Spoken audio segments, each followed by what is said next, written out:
Sa isang tahimik na hapon sa isang simpleng bahay sa may Quezon City, nakaluhod si Marco sa sahig, nakatitig sa stainless na mangkok ng dog food.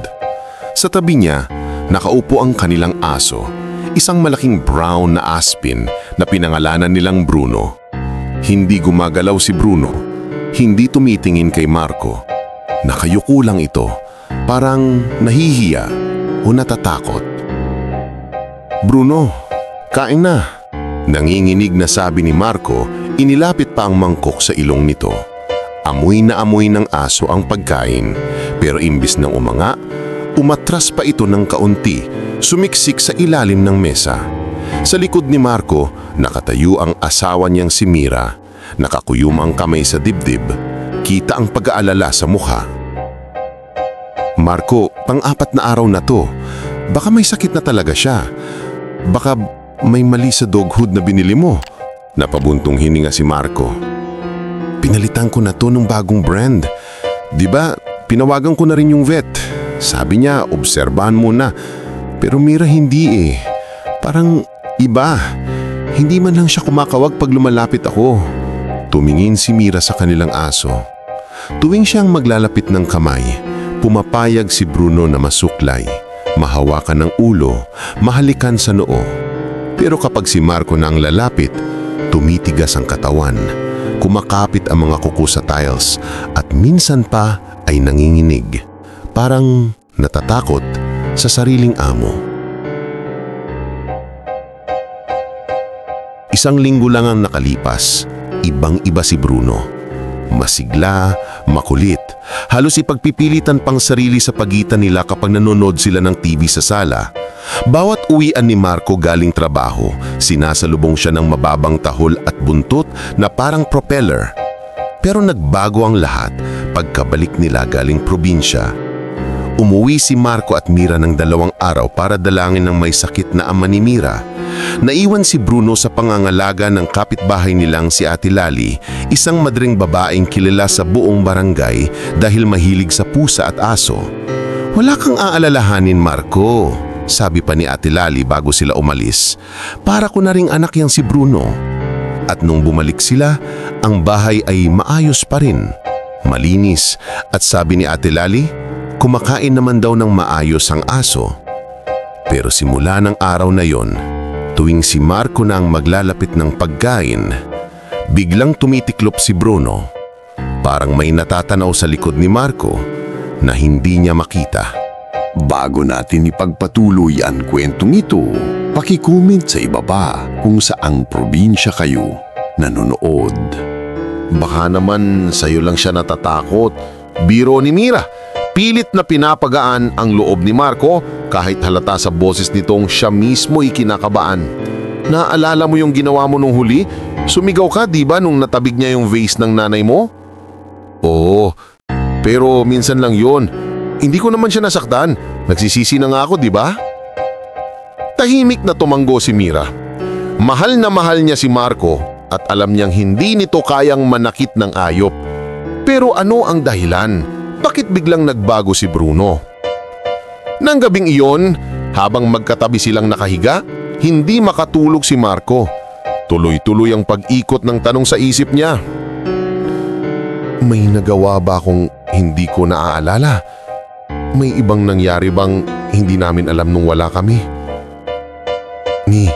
Bulong niya sa dilim. Maglagay kaya tayo ng CCTV sa sala, yung nakafocus sa mangkok niya.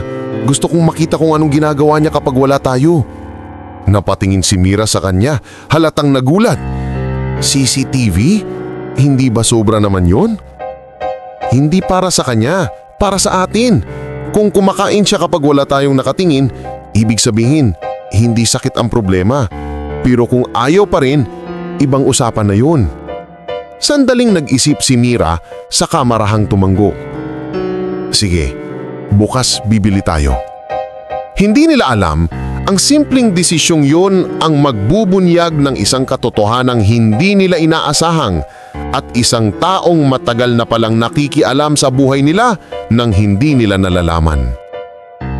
Kinabukasan, bumili si Marco ng maliit na CCTV camera na pwedeng i-connect sa kanilang TV at phone. Inilagay niya iyon sa ibabaw ng cabinet sa sala. Sakto ang kuha sa mangkok ni Bruno at sa sopa kung saan ito madalas humiga. Testing, sabi ni Marco, kumaway pa sa camera. Nakita nila ang sarili sa TV screen. May konting delay pero malinaw. Okay to. Ngayon, aalis tayong parang normal. Punta tayong palengke. Iiwan natin si Bruno dito na may pagkain. Titingnan natin mamaya kung kakain siya. Inihanda ni Marco ang mangkok, nilagyan ng bagong bukas na dog food at marahang inilapag sa harap ni Bruno. Bruno ha? Wika ni Marco, pinipigilang manginig ang boses. Kain ka please. Umupo ang aso. Tinitignan ng mangkok, tapos nagtaas ng tingin kay Marco. Parang may gustong sabihin. Walang tahol, walang galaw. Halika na Marco, sabit ni Mira. Hinawakan ang braso niya. Huwag na nating pahirapan sarili natin. Mamaya na natin panoorin. Umalis silang dalawa. Iniwan ang aso sa loob ng bahay na nakalak ang pinto at bintana. Sa palengke, kahit anong gawin ni Mira para ilihis ang usapan, doon pa rin bumabalik si Marco. Paano kung may sakit sa loob?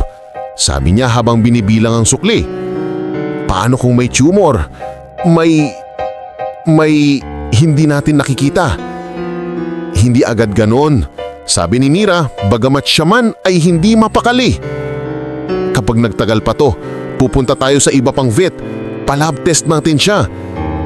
Nalaglag ang boses nilang sabay-sabay mag-vibrate ang kanilang mga cellphone. Notification. Motion detected sa CCTV. Nagkatinginan sila. Ngayon din, sabi ni Marco halos humahangos nang tumakbo palabas ng palengke, si Mira ay sumunod agad. Sa tricycle, saglit lang ang biyahe pero parang napakatagal. Pagdating sa bahay, halos mabitawan ni Marco ang kusi sa pagmamadali. Pumasok sila, buhay pa rin ang TV, nakapos ang CCTV feed sa huling frame. Si Bruno nakahiga sa tabi ng kanyang bakanting mangkok. Walang laman. Nagulat si Mira. Uy! Kinain niya. Pero hindi kumikilo si Bruno. Nakatanaw lang ito sa kanila parang nagmamasid kung ano ang magiging reaksyon ng mga amo.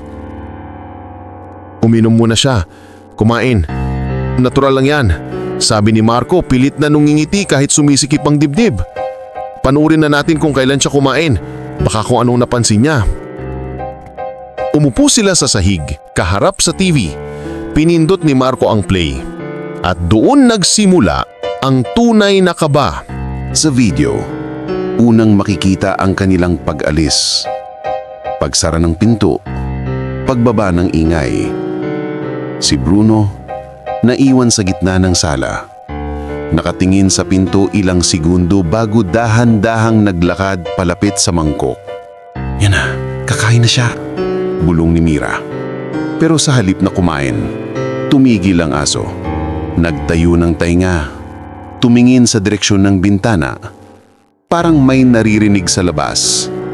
Sa footage, makikitang mahina ang liwanag. Payapa ang sala. Ilang minuto, paikot-ikot lang si Bruno, parang nag-aabang. Hanggang sa biglang, click. Narinig sa video ang tunog ng kandado. Dahan-dahang bumukas ang pinto ng bahay na alam nilang isinara nila ng maayos. Napasinghap si Mira. Paano nabuksan yun? Wala tayong binigyan ng susi, di ba? Maliban kay Ate Lali? Sa screen, pumasok ang isang tao. Nakasuot ng itim na jacket at cap. Nakatungo ang ulo. Kaya hindi agad makita ang buong mukha. Pero isa lang ang malinaw. Hindi si Marco. Hindi rin si Mira. Isang ibang tao ang nakitang pumasok sa bahay nila. Lumapit ang estranghero sa mangkok ni Bruno. Sa halip na matakot, kumuwag ang buntot ni Bruno. Mukhang pamilyar sa kanya ang taong yon. Nakawayan nito ang aso, tapos may kinuha sa bulsa. Maliit na lalagyan na parang bote. Bruno, garalgal ang boses ni Mira. Ano yan? Pinagpawisan ng malamig si Marco habang pinapanood ang estranghero na binubuhusan ng kaunting likido ang dog food. Pagkatapos, hinalo ito gamit ang metal na kutsara. Maingat, parang sanay na sanay sa ginagawa. Si Bruno, nakatayo lang, nakatingin, ang buntot unti-unting humihinto sa pagwagwag. Para bang natataranta pero hindi makapagpalag. Tinapik ng estranghero ang ulo niya at doon lang kumain si Bruno, pero halatang kinakabahan dahil paminsan-minsan tumitingin ito sa pinto, sa paligid, parang may inaabangan na babalik. Makalipas ang ilang segundo, muling kinuha ng estranghero ang bote, tinago sa bulsa at marahan pero kampanteng lumabas ng bahay na hinayaang nakalak ulit ang pinto. Habang pumipilit ngumanga si Bruno sa pagkain, makikita sa video ang bahagyang panghihina ng kanyang mga paa. Ngunit kinaya pa rin niyang tumayo at ilipat ng sarili sa tabi ng sofa at doon na siya nahiga. Pause. Tumigil ang video. Sa sala, halos mahulog si Mira sa pagkaatayo. Diyos ko, sino yun? Marco, may naglalasong po ba sa aso natin? Yun ba yun? Nanginginig ang kamay ni Marco. Para siyang pinisil sa dibdib. Hindi ko alam, bulong niya. Pero may susi siya sa bahay. Ibig sabihin, hindi siya basta kriminal lang sa labas. May kilala tayong may susi. Sabay silang napatingin sa frame picture sa dingding. Isang larawan nila kasama ang matanda at nakangiting si Ate Lali, ang kanilang masiyahing kapitbahay na ilang beses nang nagbantay kay Bruno. Pero alam nilang hindi si Ate Lali ang nasa video, payat yun, medyo pandak at halatang mas bata. May iba pa siyang binigyan ng susi? Tanong ni Mira, nanginginig ang boses. Hindi ko alam, sagot ni Marco, pero kailangan na nating kumilos, Nina. Kinagabihan, pagkatapos nilang dalhin si Bruno sa vet para pa-check up at pa-lab test, dumiretso sila sa barangay hall dala ang kopya ng CCTV footage. Sa vet, laking pasasalamat nila nang malaman na wala pang permanente o malalang damage sa aso. May trace ng mild sedative sa system niya, parang gamot pampatulog na pangtao na nilagyan sa pagkain niya. Mababa pa ang dosage, kaya hindi ikamamatay yun, pero pwedeng maging peligroso kung tumagal. Sedative? Ulit ni Marco, nabigla. Bakit may maglalagay nun sa pagkain niya? Umiling ang vet. Minsan, ginagamit yan ng mga nagnanakaw. Pinapatulog ang aso para makapasok sa bahay na hindi nahahalata. Mabuti na lang napansin nyo agad. Iwasan yung iwan siyang mag-isa ng walang bantay sa mga susunod na araw. Sa barangay naman, seryoso ang mga opisyan na nakapanood ng video. Magfo-form kami ng team kasama ang pulis, pero kailangan natin ng impormasyon. Sino-sino ba ang may posibleng access sa bahay nyo? Sinong may susi? Napahawak si Mira sa braso ni Marco. Mahina niyang binulong. Si Ate Lali at si... Napikit si Marco, saka dahan-dahang nagsalita. Si Rico po, sabi niya, nakakabatang kong kapatid. Nagulat pati si Mira. Si Rico? Pero wala siya sa Maynila, di ba? Nasa probinsya siya kasama ng tatay mo. Hindi ba yun nagsabi mo? Napayuko si Marco. Halatang may tinatago. Hindi ko na nasabi sa Yumi. Umpisa sambit ni Marco, nanginginig ang boses. Pero 2 buwan na kaming hindi nag-uusap ni Rico. Umalis siya sa bahay pagkatapos siyang mahuli sa pagkuha ng laman ng alkansa ng nanay ko. Sinabihan ko siyang ayusin ang buhay niya at hindi na siya babalik sa bahay hanggat hindi siya nagbabago. Kaya naglaya siya. May hinala ako na baka bumalik siya dito sa Maynila pero hindi ko ini-expect na aabot siya sa ganito.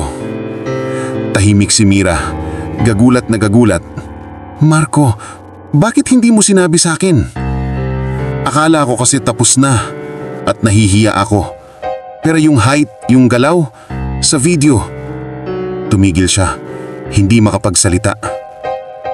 Ang mga barangay officials nagkatinginan. Kailangan natin siyang mahanap. Kung tutungang siya yan, hindi lang ito tungkol sa aso nyo. Maaring gamit ng susi, pinapasok na rin niya ang ibang bahay para magnakaw. Lumipas ang ilang araw na puno ng kaba at pag-aantay-bay. Halinhinan sina Marco at Mira sa pagbabantay kay Bruno. Tuwing gabi, naiilawan lang ang sala ng mahina at malamlam na liwanag ng isang lampara habang nakahiga sa paanan nila ang aso. Unti-unting bumabalik ang gana ni Bruno, pero nanatili ang isang kakaibang pattern. Kapag si Mira ang maglalapit ng pagkain, kinakain niya ito ng normal. Kapag si Marco, nag-aalangan pa rin, pero hindi na tulad ng dati na halos magpanik. Para bang nalilito siya kung tatakbo ba o magtatago. Baka sa mukha mo, biruin ni Mira minsan, pilit na nagpapagaan ng mood. Ngumiti si Marco, pero halata sa mga mata ang bigat ng konsensya. Isang gabi habang nag-aayos sila ng mga papeles sa mesa, tumawag si Kapitan. "Marco, Mira, may balita na kami." Kinabahan silang dalawa. "Si Rico po ba?" agad na tanong ni Marco. Naabutan siyang palabas ng bakuran ng isang bahay sa kabilang street kagabi. May dala-dala siyang bag. Nung makita ang tanod, tumakbo. Pero may nakita kung saan siya nagtago. Nahuli siya sa lumang bodega malapit sa talipapa. May mga gamit na galing sa iba't ibang bahay. Wallet, relo, cellphone, at may bote ng sedative na hahawig sa nakita sa vet. Parang binangsagan si Marco ng langit at lupa. "Pasensya na po, Kap." Mahina ang sagot niya. "Pwede po ba kaming pumunta dito ngayon?" Sa presinto, nakayuko si Rico sa bangko. Nakaposas ang mga kamay. Mas payat ito kaysa huli niyang nakita. May pasa sa gilid ng pisngi at halatang ilang gabi nang hindi natutulog. Sa unang kita pa lang, kumislot si Bruno sa gilid ni Marco at Mira. Sinamahan nila ang aso, dala ang pahintulot ng pulis para i-confront ang suspek. Pagpasok nila, agad tumayo si Bruno. Kumawag-kawag ang buntot, tuwang-tuwa sa pagkakita kay Rico. Lumapit ito, kinawag ang pao, humalik sa kamay ng binata na parang matagal nang magkaibigan. "Bruno," mahinang bulong ni Rico. Hindi makatingin ng diretso kay Marco. "Pasensya na." Nanigas ang panga ni Marco. "Ikaw nga," sabi niya, halos pabulong. "Bakit, Rico? Bakit pati aso ko dinaway mo?" Napaluha si Rico. Ate Mira, kuya, wala na akong mapuntahan. Nagtago ako sa bodega, nagtitiyaga sa kung ano-anong ginagawa. Nahihiya akong humarap sa inyo. Tsaka ako naalala si Bruno. Tuwing binabantayan ko sa dati, hindi niya ako ginagawang iba. Naaalala niya ako kahit pagalitan niyo ako." Umiling si Marco, nagpipigil ng galit. "Kaya ka kumuha ng susi sa lalagyan namin para pasukin ang bahay namin. Una, gusto ko lang siyang bisitahin." Umiiyak na paliwanag ni Rico. "Kuya, nung unang beses akong pumasok, wala kang ang CCTV. Gusto ko lang sana siyang kalaruin. Pero nagutom siya, naghanap ng pagkain. Wala akong pambili, kaya naisip ko kung papatulugan ko siya, makakalibot ako sa ibang bahay, makakakuha ako ng pera. Ibabalik ko rin sana." "Tumingin ka sa akin," putol ni Marco, nanginginig ang boses. "Tingin." Dahan-dahang tumingala si Rico. Doon lang niya nakita ang halo ng galit, sakit at awa sa mata ni Marco. "Alam mo bang pwede siyang mamatay sa mga ginagawa mo?" tanong ni Marco. "Alam mo bang umiiyak ang asawa kong gabi-gabi, iniisip kung may sakit ang aso namin, na nag-aalala kaming baka may tumor siya, may kung anong hindi namin makita. Hindi mo man lang inisip yun." Humagulhol si Rico, nakayuko ulit. "Pasensya na kuya, wala na akong pakialam sa sarili ko, pero kay Bruno, akala ko konting tulog lang makakabuti pa nga eh. Hindi ko alam na ganun yun." Si Mira naman tahimik lang, pinagmamasdan ng magkapatid. Sa paanan nila, nakaupo si Bruno. Nakatitig kay Rico tapos kay Marco, parang susubukang basahin ang emosyon ng amo. "Rico," mahinang sabi ni Mira, "hindi ka na bang humingi ng tulong sa amin ng maayos? Kahit galit ang kuya mo, matagal na yun. Hindi mo na siya kilala ngayon. Mas mabuti na yun kaysa magnakaw ka, manakit ka ng iba kahit hindi sinasadya." Humigbi si Rico. "Nahihiya ako ate, at saka Akala ko wala nang pakialam si kuya. Nung huling beses sabi niya, huwag ka munang babalik. Akala ko tuluyan niya na akong itinakwil. Napapikit si Marco, hinagod ang sariling mukha. Naalala niya ang gabing iyon. Bata pa si Rico, nanginginig, umiiyak habang hawak niya ang alkansya ng nanay nila. Nasaktan siya sa ginawa ng kapatid, kaya napasabi siya ng mga salitang hindi niya naisip na magiging sugat na ganito kalalim. Sa gilid, pumasok isang pulis. Kailangan na nating iproseso si Rico, pero dahil may reklamo rin mula sa ibang kapitbahay, may kasong haharapin. Pwede nyo namang ilahad ang side ninyo sa korte. Tumingin si Marco kay Rico, tapos kay Bruno na nakatingin lang sa kanila, parang naghihintay kung ano ang magiging desisyon ng amo. Maghihiganti ba siya sa kapatid? O hahayaan niyang kainin silang lahat ng galit gaya ng nangyari kina Carmen at Mateo sa kwentong hindi nila alam? Huminga ng malalim si Marco. Officer, hindi ko po itatanggi ang ginawa niya. Kailangan niyang harapin yun.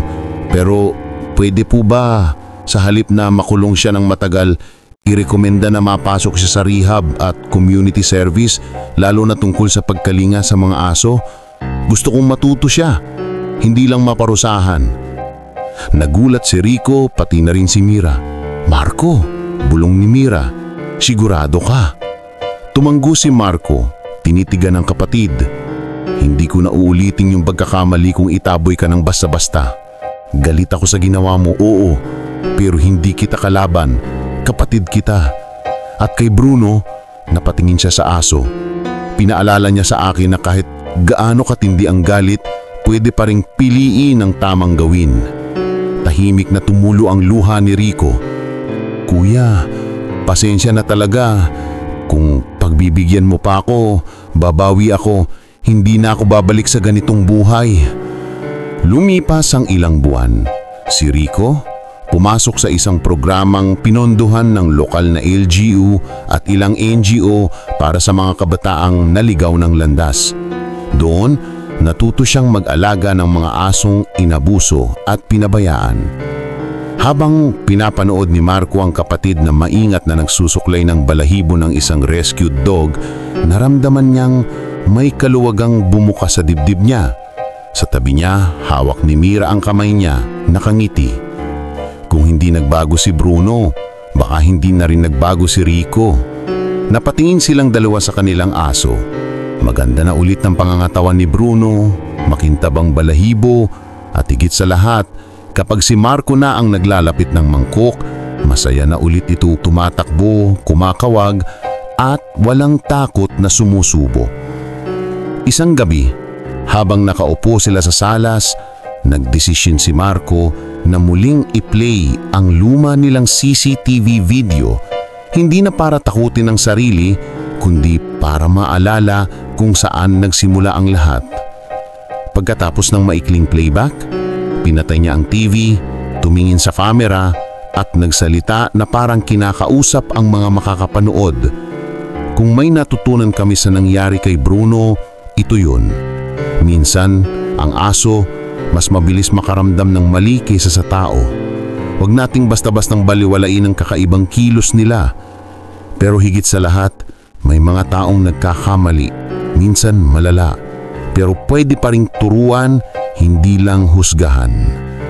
Humiga si Bruno sa paanan niya, ipinatong ang hulo sa tuhod niya at tumingala na parang sumasang-ayon. Sa tiyungiha, salamat sa pagsama niyo amin sa kwento ni Bruno, ni Marco, ni Mira at ni Rico. Isang paalala na kahit ang mga lihim na natutuklasan sa CCTV ay pwedeng maging daan hindi lang para sa katotohanan kundi para sa pagbabago. Kung ang kwentong ito ay nakaantig sa iyong puso, huwag kalimutang i-like at i-share sa iyong pamilya at mga kaibigan. Malayo mo may kakilala kang may katulad na pinagdaraanan sa kanilang aso, sa kanilang kapatid o sa sarili nila. At kung hindi mo pa nagagawa, mag-subscribe ka na sa aming channel para sa mas marami pang kwento ng pag-asa, pangalawang pagkakataon at mga lihim na unti-unting nabubunyag, hindi para manira kundi para magtuwid. Maraming salamat sa pakikinig at sana'y muli namin kayong makasama sa susunod na episode. Iingatan ninyo ang inyong mga alaga, pahalagahan ang iyong pamilya, at huwag kalimutan na may pagkakataon pang magbago ang kahit sinong minsan naligaw ng landas. Isang linggo lang ang nakalipas. Ibang-iba si Bruno. Masigla, makulit, halos ipagpilitan pa ang sarili sa pagitan nila kapag nanonood sila ng TV sa sala. Bawat uwian ni Marco galing trabaho, sinasalubong siya ng mababang tahol at buntot na parang propeller. Pero nagbago ang lahat pagkabalik nila galing probinsya. Umuwi si Marco at Mira ng 2 araw para dalawin ng may sakit na ama ni Mira. Naiwan si Bruno sa pangangalaga ng kapitbahay nilang si Ate Lali, isang madring babaeng kilala sa buong barangay dahil mahilig sa pusa at aso. Wala kang aalalahanin, Marco, sabi pa ni Ate Lali bago sila umalis. Para ko na ring anak niyang si Bruno. At noong bumalik sila, maayos pa rin ang bahay. Malinis at sabi ni Ate Lali, kumakain naman daw ng maayos ang aso. Pero simula ng araw na yon, tuwing si Marco na ang maglalapit ng pagkain, biglang tumitiklop si Bruno, parang may natatanaw sa likod ni Marco na hindi niya makita. Baka naman sa'yo lang siya natatakot, biro ni Mira, pilit na pinapagaan ang loob ni Marco, kahit halata sa boses nitong siya mismo'y kinakabahan. Naaalala mo yung ginawa mo nung huli? Sumigaw ka diba nung natabig niya yung vase ng nanay mo? Namilog ang mata ni Marco, napayuko sa hiya. Oo, pero minsan lang yun. Hindi ko naman siya nasaktan. Nagsisisi na nga ako, diba? Tahimik na tumanggo si Mira. Mahal na mahal niya si Marco at alam niyang hindi nito kayang manakit ng hayop. Pero ano ang dahilan? Bakit biglang nagbago si Bruno? Nang gabing yon, habang magkatabi silang nakahiga, hindi makatulog si Marco. Tuloy-tuloy ang pag-ikot ng talong sa isip niya. May ginawa ba akong hindi ko naaalala? May ibang nangyari bang hindi namin alam nung wala kami? Mi, bulong niya sa dilim. Maglagay kaya tayo ng CCTV sa sala, yung nakafocus sa mangkok niya. Gusto kong makita kung anong ginagawa niya kapag wala tayo. Napatingin si Mira sa kanya, halatang nagugulat. CCTV? Hindi ba sobra naman yun? Hindi para sa kanya, para sa atin. Kung kumakain siya kapag wala tayong nakatitingin, ibig sabihin hindi sakit ang problema. Pero kung ayaw pa rin, ibang usapan na yon. Sandaling nag-isip si Mira sa kamarahang tumanggo. Sige, bukas bibili tayo. Hindi nila alam, ang simpleng desisyong iyon ang magbubunyag ng isang katotohanang hindi nila inaasahan at isang taong matagal na palang nakikialam sa buhay nila nang hindi nila nalalaman. Kinabukasan, bumili si Marco ng maliit na CCTV camera na pwedeng ikonekta sa kanilang TV. Inilagay niya ito sa ibabaw ng cabinet sa sala, sakto ang kuha sa mangkok ni Bruno at sa sopa kung saan ito madalas humiga. Testing, sabi ni Marco, kumaway pa sa camera. Nakita nila ang sarili sa TV screen. May kaunting delay pero malinaw. Okay to, sabi ni Mira. Ngayon, aalis tayong parang normal. Punta tayong palengke. Iiwan natin siya dito na may pagkain. Titignan natin mamaya kung kakain siya. Inihanda ni Marco ang mangkok. Nilagyan ng bagong bukas na dog food at manahang inilapag sa harap ni Bruno. Bruno ha, wika ni Marco. Pinipigil ang manginig ang boses niya. Kain ka please. Umupo ang aso. Tinitigan ng mangkok. Tapos nagtayo ng tenga tinigil si Marco. Parang may gustong sabihin. Walang tahol, walang galaw. Halika na Marco, sabit ni Mira. Hinawakan ng braso niya. Huwag na nating pahirapan sarili natin. Mamaya na nating panoorin. Umalis silang dalawa. Iniwan ang aso sa loob ng bahay na nakalok ang pinto at bintana. Sa palengke, kahit anong gawin ni Mira para ilihis ang usapan, doon pa rin bumabalik si Marco. Paano kung may sakit sa loob? Sabi niya habang binibilang ang sukli. Paano kung may tumor, may kung anong hindi natin nakikita? Hindi agad ganoon, sagot ni Mira, bagumat siya man ay hindi mapakali. Kapag nagtagal pa to, pupunta tayo sa iba pang vet, palab test natin siya. Naglaglag ang boses nilang sabay-sabay na mag-vibrate ang kanilang mga cellphone. Notification, motion detected sa CCTV. Nagkatinginan sila. Ngayon din, sabi ni Marco, Halos humahangos ng tumakbo palabas ng palengke, si Mira'y sumunod agad. Sa tricycle, saglit lang ang biyahe pero parang napapatagal. Pagdating sa bahay, halos mabitawan ni Marco ang kusi sa pagmamadali. Pumasok sila, buhay pa rin ang TV, nakapost ang CCTV feed sa huling frame. Si Bruno, nakahiga sa tabi ng kanyang bakanting mangkok. Walang laman. Nagulat si Mira. Uy, kinain niya? Pero hindi kumikilo si Bruno. Nakatanaw lang ito sa kanila. Parang nagmamasdan kung ano ang magiging reaksyon ng mga amo niya. Inom muna siya kumain. Natural lang yan, sabi ni Marco. Pilit na numingiti kahit sumisikip ang dibdib niya. Panoorin na natin kung kailan siya kumain. Baka kung anong napansin niya. Umupo sila sa sahig, kaharap ang TV. Pinindot ni Marco ang play. At doon nagsimula ang totoong kaba. Sa video, unang makikita ang kanilang pag-alis. Pagsara ng pinto, pagbaba ng ingay. Si Bruno, naiwan sa gitna ng sala nakatingin sa pinto ilang segundo bago dahan-dahang naglakad palapit sa mangkok. Yan na, kakain na siya, bulong ni Mira. Pero sa halip na kumain, tumigil ang aso. Tumayo ang tenga tumingin sa direksyon ng bintana, parang may naririnig sa labas. Sa footage, makikitang mahina ang liwanag, payapa ang sala. Ilang minuto paikot-ikot lang si Bruno, parang nag-aabang. Hanggang sa biglang, click! Narinig sa video ang tunog ng kandado. Dahan-dahang bumukas ang pinto ng bahay na alam nilang isinara nilang maayos. Napasinghap si Mira. Paano bumukas yun? Wala tayong binigyan ng kusi, di ba? Maliban kay Ate Lali. Sa screen, pumasok ang isang tao. Nakasuot ng itim na jacket at cap, nakatungo ang hulo kaya hindi agad makita ang buong mukha. Pero isa lang ang malinaw. Hindi siya si Marco. Hindi rin si Mira. Isang ibang tao ang nakitang pumasok sa bahay nila. Lumapit ang estranghero sa mangkok ni Bruno. Sa halip na matakot, kumawag ang buntot niya. Mukhang familiar sa kanya ang taong iyon. Kinawayan nito ang aso, tapos may kinuha sa bulsa, maliit na lalagyan na parang bote. Marco, garalgalang boses ni Mira. Ano yun?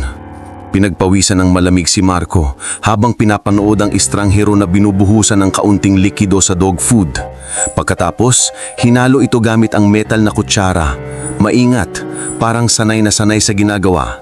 Si Bruno naman, nakatayo lang, nakatingin, ang buntot unti-unting humihinto sa pagwawag.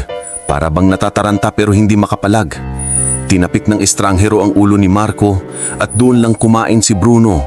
Pero halatang kinakabahan dahil paminsan-minsan tumitingin siya sa pinto, sa paligid, parang may inaabangan na babalik.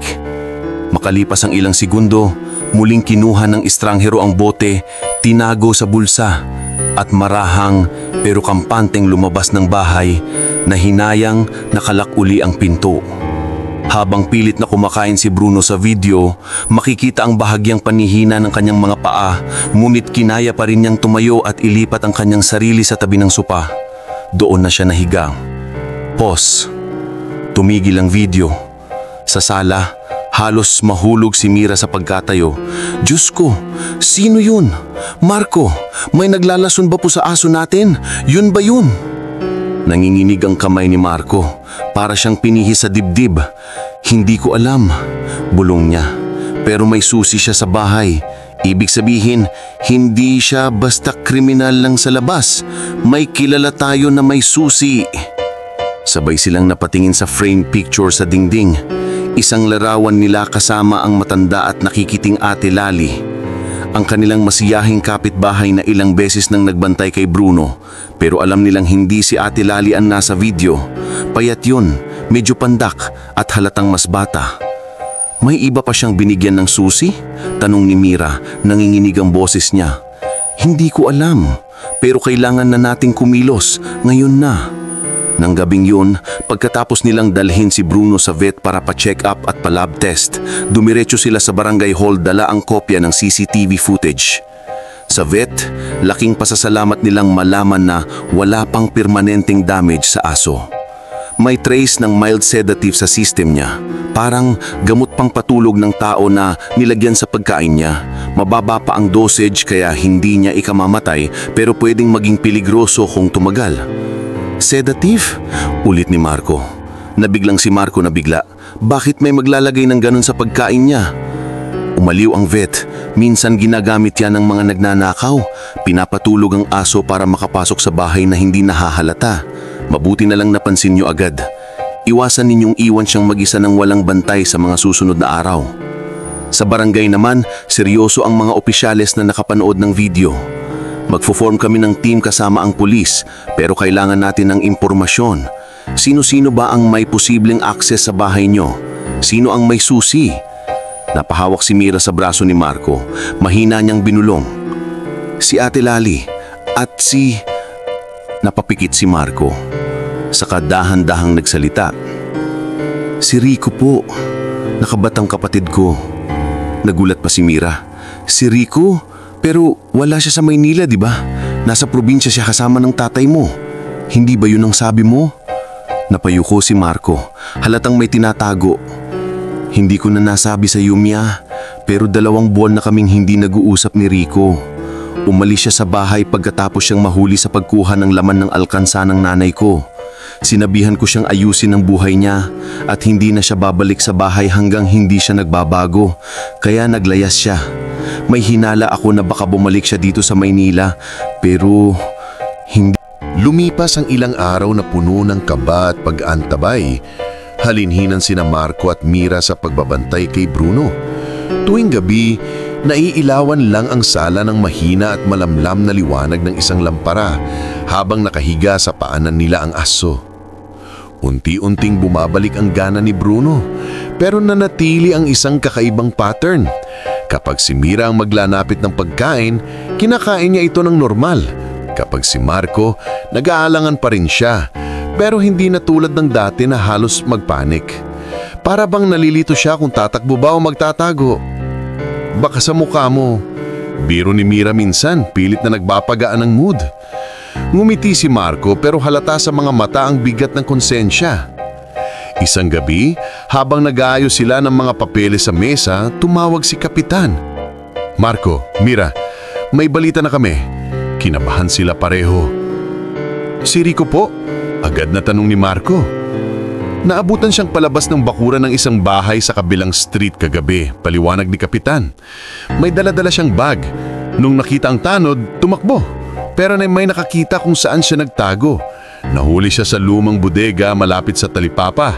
May mga gamit na galing sa iba't ibang bahay. Wallet, relyo at cellphone. At may bote ng sedative na hawig doon sa nakita sa vet. Parang binagsakan si Marco ng langit at lupa. Pasensya na po, Kap. Mahinang sagot niya. Pwede po ba kaming pumunta dyan ngayon? Sa presinto, nakayuko si Rico sa bangko, nakaposas ang mga kamay. Mas payat ito kaysa huli niyang nakita. May pasa sa gilid ng pisngi at halatang ilang gabi nang hindi nakatutulog. Sa unang kita pa lang, tumislot si Bruno sa gilid ni Marco at Mira. Sinamahan nila ang aso, dala ang pahintulot ng pulis para i-confront ang suspect. Pagpasok nila, agad tumayo si Bruno, kumakawag-kawag ang buntot, tuwang-tuwa sa pagkakita sa Rico. Lumapit ito, kinawag ang pao, humilik sa kamay ng binata na parang matagal nang magkakaibigan. Bruno, mahinang bulong ni Rico, hindi makatingin ng direkta kay Marco. Pasensya na, nanigas ang panga ni Marco. Ikaw nga, sabi niya halos babulong. Bakit Rico? Bakit pati aso ko dinamay mo? Napaluha si Rico. Ate Mira, kuya, wala na akong mapuntahan. Nagtago ako sa bodega, nagtitiyaga sa kung ano-anong racket. Nahihiya akong humarap sa inyo. Tsaka ako naalala si Bruno. Tuwing binabantayan ko siya dati, hindi niya ako ginagawang iba. Naaalala niya ako kahit paggalitan niyo ako. Umiling si Marco, nagpipigil ng galit. Kaya ka kumuha ng susi sa lalagyan namin para pasukin ang bahay namin? Una, gusto ko lang siyang bisitahin. Umiyak na paliwanag ni Rico. Kuya, nung unang beses akong pumasok wala ka pang CCTV. Gusto ko lang sana siyang kalaruin. Pero nagutom siya, naghanap ng pagkain. Wala akong pambili. Kaya naisip ko, kung papatulugan o siya, makakapaglilibot ako sa ibang bahay. Makakakuha ko ng pera, ibabalik ko rin sana. Tumingin ka sa akin. Putol ni Marco, naninginig ang boses. Tumingin nga. Dahan-dahang tumingalaw si Rico. Doon lang niya nakita ang halong galit, sakit at awa sa mata ni Marco. Alam mo bang pwede siyang mamatay sa mga ginagawa mo? Alam mo bang umiiyak ang asawa ko gabi-gabi? Iniisip kong may sakit ang aso namin? Na nag-aalala kami baka may tumor siya kung anong hindi namin makita? Hindi mo man lang inisip yon? Hamugol si Rico. Nakayuko ulit. Pasensya na. Kuya, wala na akong pakialam sa sarili to pero kay Bruno, akala ko konting tulog lang. Makakabuti pa nga. Hindi ko alam na ganun yun. Si Mira tahimik lang. Pinagmamasdan ang magkapatid. Sa paanan nila nakaupo si Bruno nakatitig sa Rico tapos kay Marco. Parang susubukon basahin ang emosyon ng amo.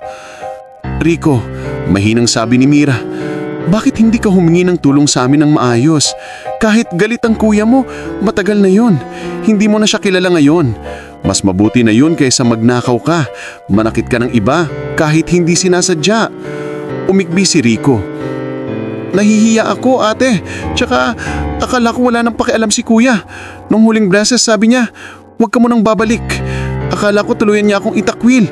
Napapikit si Marco, hinagod ang sarili niyang mukha. Naalala niya ang gabing yun. Bata pa si Rico, nanginginig, umiiyak habang hawak niya ang alkansi ng nanay nila. Nasaktan siya sa ginawa ng kapatid kaya napasabi siya ng mga salitang hindi niya naisip na magiging sugat na ganitong kalalim. Sa gilid pumasok isang pulis. Kailangan na nating iproseso si Rico pero dahil may reklamo din mula sa ibang kapitbahay may kasong haharapin. Pwede niyo namang ilahad ang side ninyo sa korte. Tumingin si Marco sa Rico takos kay Bruno na nakatingin lang sa kanila parang naghihintay kung anong magiging desisyon ng amo. Maghihiganti ba siya sa kapatid niya? O hahayaan niyang kainin silang lahat ng galit? Huminga ng malalim si Marco. Officer, sabi niya, hindi ko itatanggi ang ginawa niya. Kailangan niyang harapin yon. Pero pwede po ba sa halip na makulong siya ng matagal, irekomenda na mapasok siya sa rehab at community service? Lalo na tungkol sa pagkalinga sa kanyang aso? Gusto kong matuto siya, hindi lang maparusahan. Nagulat si Rico pati na rin si Mira. Marco, mahinang bulong ni Mira. Sigurado ka? Tumanggi si Marco, tinitigan ng kapatid. Hindi ko na uulitin yung pagkakamali kung itaboy ka ng basta-basta. Galit ako sa ginawa mo. Oo, pero hindi kita kalaban.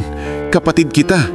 At kay Bruno, napatingin sa aso na nakatingin lang sa kanila parang napipigila ang pakapasya. Pinaalala sa akin na kahit gaano katindi ang galit, pwede pa rin piliin ang tamang gawin. Tahimik na tumulo ang luha ni Rico. Kuya, pasensya na talaga. Kung pagbibigyan mo pa ako, babawi ako. Hindi po ako nababalik sa ganitong buhay.